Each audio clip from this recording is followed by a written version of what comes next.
ओम नमो भगवते वासुदेवाय नमः। नमस्कार। मैं ज्योतिषाचार्य वरुण प्रकाश ज्योतिष के आज के इस कार्यक्रम में आप सभी लोगों का स्वागत करता हूं।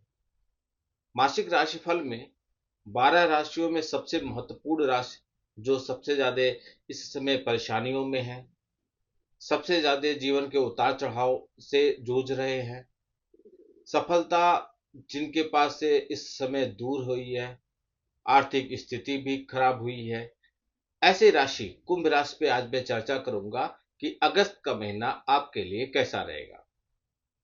सबसे पहले अगस्त महीने में सभी ग्रहों की स्थिति बताऊंगा, फिर आपके राशि अनुसार ग्रहों की क्या स्थिति रहेगा और उसका क्या प्रभाव पड़ेगा।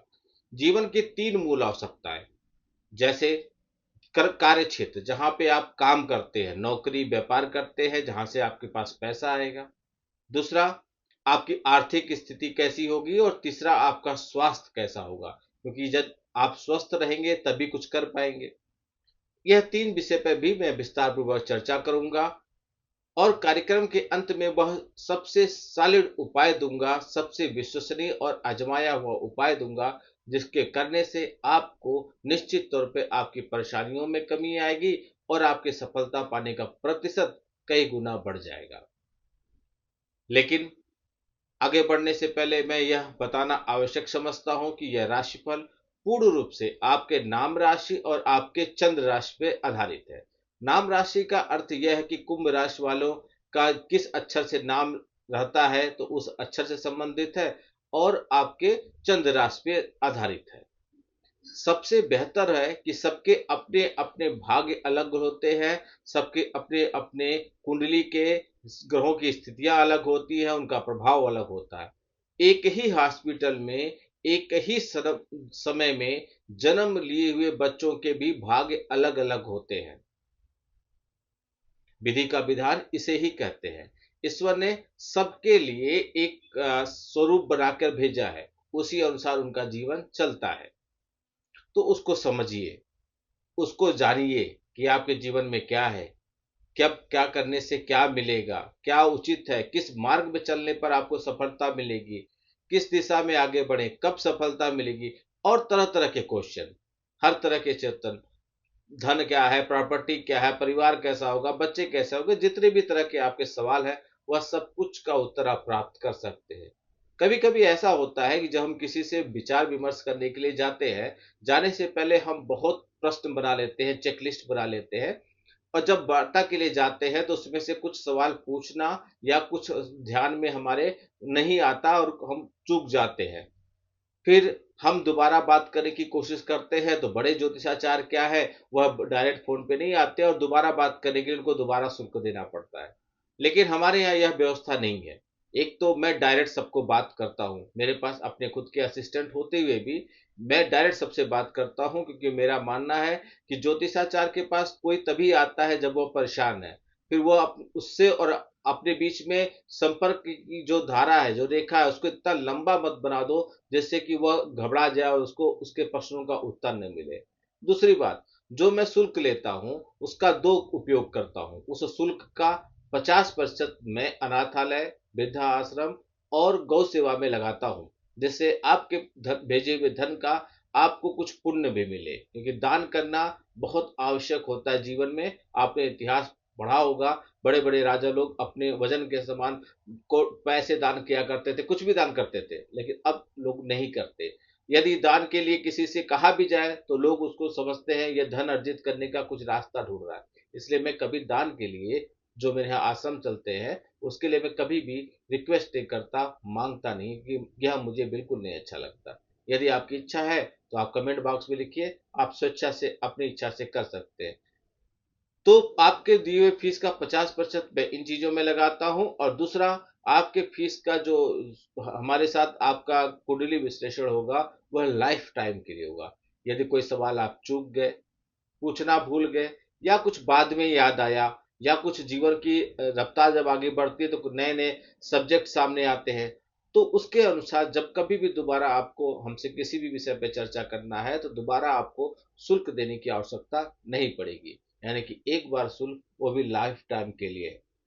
50,000, 1 लाख, 25,000, 10,000, 5,000 भी हमारा शुल्क नहीं है, उससे भी कम है, और वह जीवन भर के लिए। लेकिन आमतौर पे क्या होता है कि एक ही कंपनी का वस्त्र एक शॉपिंग मॉल में बहुत ज्यादा लाइटिंग में एसी में रखा हो, और वही वस्त्र उसी कंपनी का एक दुकान में रखा हो, तो लोग शॉपिंग मॉल में जाके खरीदना ज्यादा उचित समझते हैं, क्योंकि जो दिखता है वही बिकता है। लोगों के अंदर यह भरा पड़ा है, जबकि वह दुकान पे आपको बार्गेनिंग करने का भी मौका मिलेगा और शॉपिंग मॉल के तुलना में सस्ता भी मिलेगा, और उतना ही मजबूत, उतना ही विश्वसनीय और उतना ही किफायती मिलेगा। लेकिन लोगों का ध्यान जो ज्यादा आडंबर में है, जो मेटा पे ऐड चला के अपने आप को प्रमोट करते हैं, उनके पीछे दुनिया भाग रही है। ठीक है, धीरे धीरे ही सही, आपका सहयोग, आपका प्यार, आपका हमारे प्रति या ज्योतिष के प्रति जो निष्ठा है, वो धीरे धीरे अवश्य बढ़ेगा। तो चलिए आगे बढ़ते हैं। कुंभ राशि वालों, सबसे पहले अगस्त के महीने में ग्रहों की स्थिति समझिए। तो अगस्त के महीने में सूर्य देव कर्क राशि में रहेंगे, फिर 17 तारीख के रात में वह सिंह राशि में गोचर करेंगे। मंगल देव वृषभ राशि में रहेंगे, फिर 2 तारीख से वह मिथुन राशि में गोचर कर जाएंगे। बुध देव मिथुन राशि में रहेंगे और 5 तारीख को कर्क राशि और 22 तारीख को वह सिंह राशि में गोचर कर जाएंगे।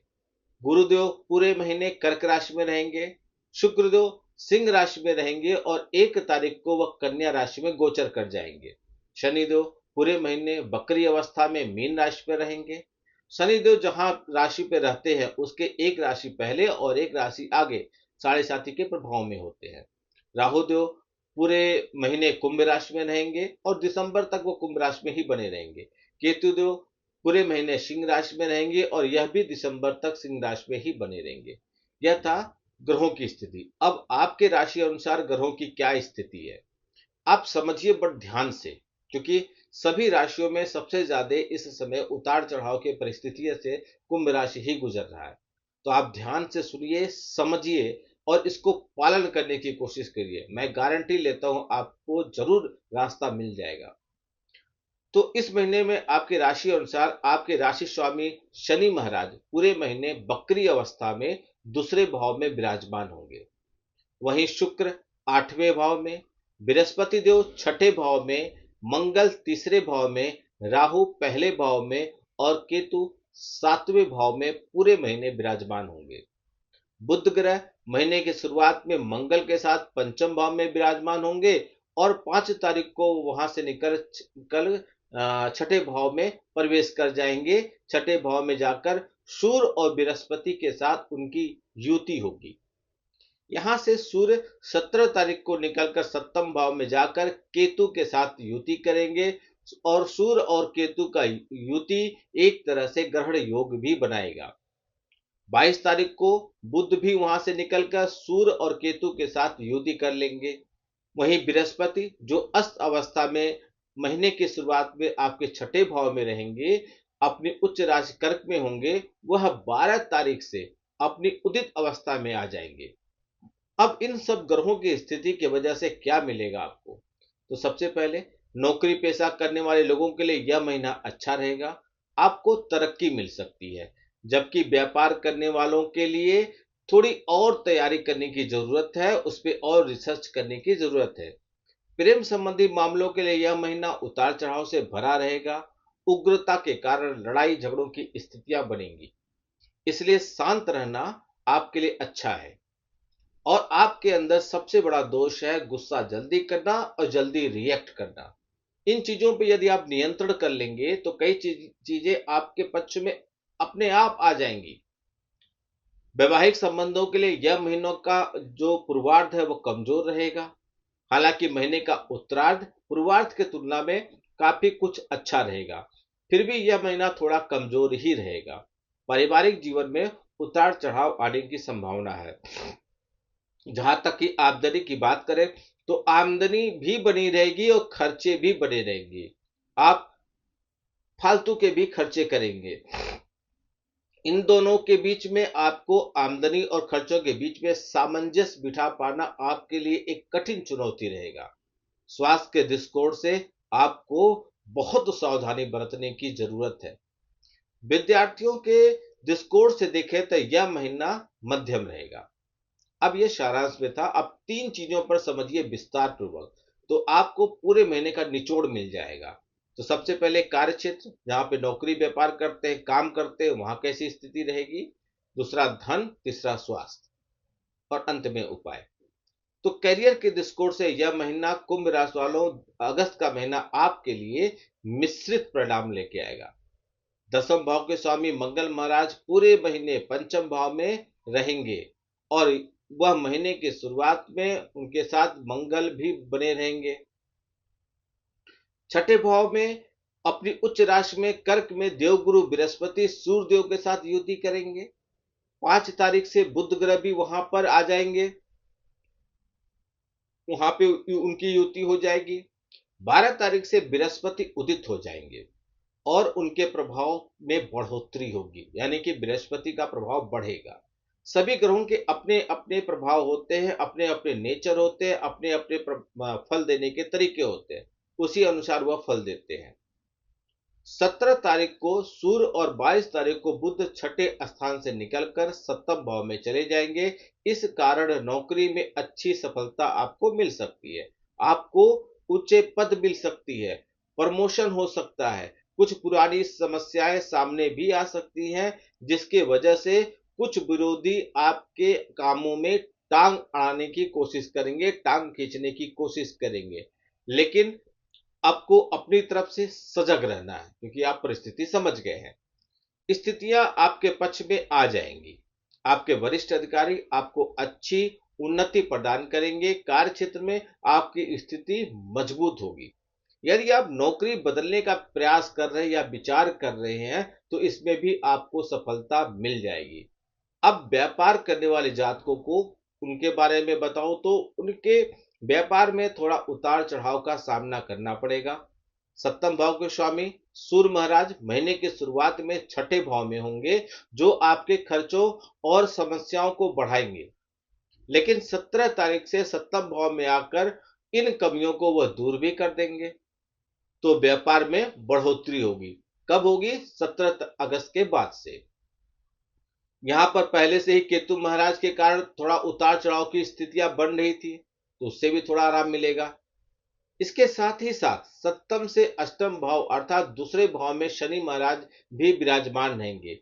इसके अतिरिक्त व्यापार को लेकर आप थोड़ी सावधानी बरतिएगा। कानूनी गतिविधियों पर आप ध्यान दीजिएगा। यदि मैं धन की स्थिति की बात करूं कुंभ राशि वालों अगस्त के महीने में, तो आपकी आर्थिक स्थिति इस महीने में मतलब एक स्टेबल नहीं रहेगा, इसमें उतार चढ़ाव रहेगा। कभी आएगा पैसा, खर्च हो गया, पैसे नहीं है, फिर परेशान, फिर थोड़ा आ गया, फिर वो खर्च हो गया। इसलिए आप बैलेंस नहीं बना पाएंगे।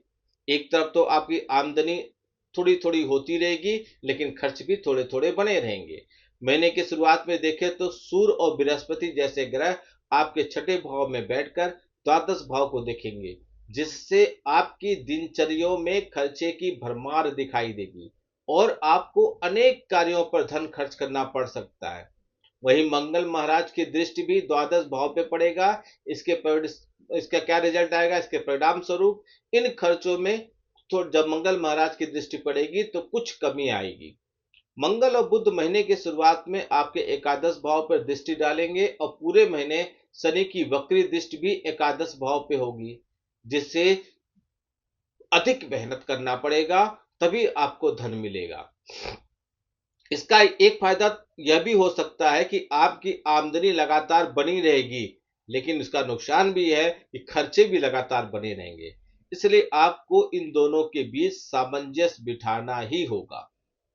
स्वास्थ्य की बात करें तो यह महीना स्वास्थ्य के लिए आपको बहुत महत्वपूर्ण है, बहुत सजग रहना है। स्वास्थ्य के दृष्टिकोण से आपको अगस्त के महीना आप या ऐसे कहें तो अगस्त का महीना आपके लिए ठीक नहीं है। पूरे महीने राहु आपके ही राशि में, केतु सप्तम भाव में रहेंगे, वहीं वक्री शनि दूसरे भाव में, मंगल पंचम भाव में, बृहस्पति उच्च होकर छठे भाव में और शुक्र ग्रह नीच राशि में होकर अष्टम भाव में पूरे महीने बने रहेंगे। यह ग्रह की जो पोजीशन होगी, ये ग्रहों की जो सिचुएशन होगी, उनका गोचर है, वह कई समस्याओं को जन्म दे सकता है। शारीरिक समस्याएं आपको परेशान कर सकती हैं, आपके मुंह में छाले पड़ सकते हैं, आपके दांतों में दर्द हो सकता है, आंखों से जुड़ी हुई समस्याएं जुड़ी हुई समस्याएं सामने आ सकती है, यानी कि आपको विजन की समस्या आ सकती है, आपके आंख पे चश्मा भी लग सकता है। इसके अतिरिक्त पेट में गर्मी बढ़ने से आपका पेट खराब हो सकता है, पाचन खराब हो सकता है, बदहजमी की शिकार हो सकते हैं। इसलिए अपने खान पान पर आप ध्यान दीजिए, तो यह आपके लिए बहुत उचित होगा। स्वास्थ्य का पूरा ध्यान रखिए, व्यायाम करिए, योगा करिए, थोड़ी एक्सरसाइज कीजिए। प्रेम और वैवाहिक जीवन के लिए और परिवार के लिए यदि इस विषय में जानना चाहते हैं तो संपर्क कीजिए, अन्यथा वीडियो बहुत लंबा हो जाएगा और आप स्किप करके देखेंगे। आपको मैं कुछ उपाय बता रहा हूं, यह उपाय आप ईमानदारी से कीजिए। सबसे पहले आपको शनिवार के दिन शनि चालीसा का पाठ बिल्कुल ध्यान से मन लगाकर करना है। बुधवार के दिन गौ माता को हरी सब्जियां खिलाइए। शुक्रवार के दिन इत्र लगाना आपके लिए लाभदायक होगा। और शनिवार के दिन किसी जरूरतमंद की सहायता कीजिए। सहायता करना, दान करना जीवन में बहुत इंपॉर्टेंट है। यदि आप कुछ नहीं कर पाते, कोई ग्रहों का कोई उपाय नहीं कर पाते, कोई भी समझ में नहीं आता, आपको किसी जगह भरोसा नहीं है, किसी ज्योतिष पे भी भरोसा नहीं है, तो एक चीज मान लीजिए कि जीवन में दान अवश्य कीजिए। 100 रुपये कमाते हैं, 10 रुपया कीजिए, नहीं संभव है 5 कीजिए, नहीं संभव है 1 रुपया कीजिए, वह भी नहीं संभव है पैसों में कीजिए, 50 पैसा 10 पैसा अपनी क्षमता अनुसार, लेकिन अपने कमाई का कुछ अंश दान अवश्य कीजिए। हाँ, पात्र और कुपात्र का ध्यान रखिए, अन्यथा वह दान का दुष्प्रभाव भी आपको मिल सकता है। दान करने से सभी ग्रह आपके बैलेंस हो जाएंगे। पंछियों को जिनके लिए भोजन की व्यवस्था नहीं है, उनके लिए भोजन की व्यवस्था कीजिए, भोजन और पानी की व्यवस्था कीजिए। जो आप पर निर्भर हैं, उनके लिए कुछ आप व्यवस्था कीजिए। फिर देखिए, धीरे धीरे आपके जीवन में चमत्कार होगा। उपाय कर एक बार करने से लाभ नहीं होता, आपको निरंतर प्रयास करना है। प्रयास करते रहेंगे, करते रहेंगे, करते रहेंगे, तब जाके आपको सफलता के मार्ग खुलेंगे। आलस को त्यागिए, उठिए, करिए और चलने की कोशिश कीजिए। कुंभ राशि वालों, यदि और भी कुछ जानना चाहते हैं आप हमसे संपर्क कीजिए, हम आपको और विस्तार पूर्वक बताएंगे। और अपनी कुंडली का विश्लेषण अवश्य कराइए, मार्ग जरूर खुलेगा। कुछ न कुछ करने से, उपाय से, समाधान से रास्ते खुलते ही हैं। जिस विषय पे भी जानना चाहते हैं, और भी कुछ समझना चाहते हैं, या कुछ कहना चाहते हैं, या किसी देश दुनिया किसी भी क्षेत्र में जानना चाहते हैं, तो उसके बारे में आप कमेंट बॉक्स में लिखिए, आपको उत्तर अवश्य मिलेगा। यदि कुछ भी नहीं है तो जय श्री राम लिखिए।